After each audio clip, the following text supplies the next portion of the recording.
Nesse cenário de disputa de narrativas, o que a gente tem observado, pelo menos sob o prisma da teoria da história, é que Hayden White tinha muita propriedade, bastante razão ao distinguir o passado histórico do passado prático. Não é?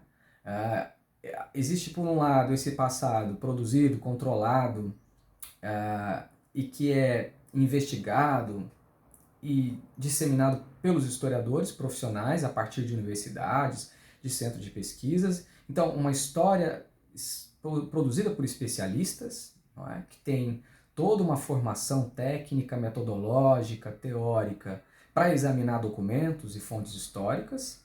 E de outro lado, esse passado prático, que são essas narrativas produzidas pelo senso comum ou produzidas fora desse âmbito controlado e científico dos historiadores profissionais. Então, o passado não é um monopólio dos historiadores. Não é? Os historiadores não têm esse domínio exclusivo de produzir ou de investigar o passado.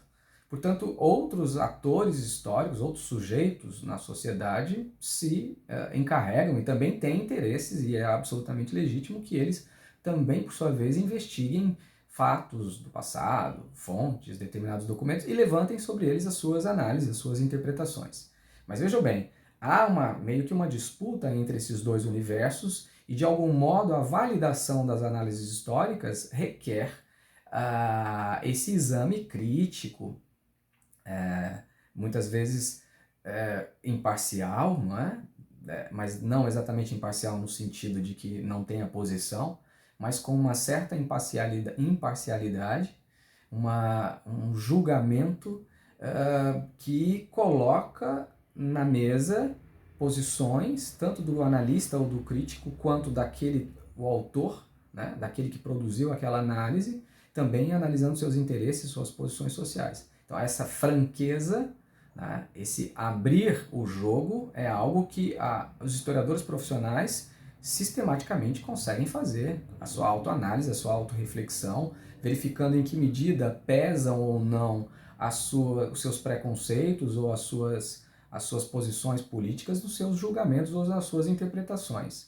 Coisa que muitas vezes os não especialistas não fazem e, o que é pior, muitos deles deliberadamente procuram mascarar seus interesses políticos e ideológicos, tentando vender uma determinada narrativa para a opinião pública.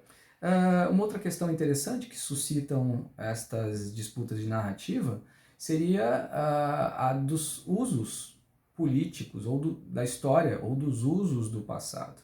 Algo que os historiadores já há um bom tempo, né, observam, né, sobretudo na França, a gente tem uma produção expressiva sobre isso, sobre os usos do passado, e mais recentemente o debate sobre a história pública, ou seja, como que a divulgação histórica permite disseminar um conhecimento que foi cientificamente produzido ou controlado.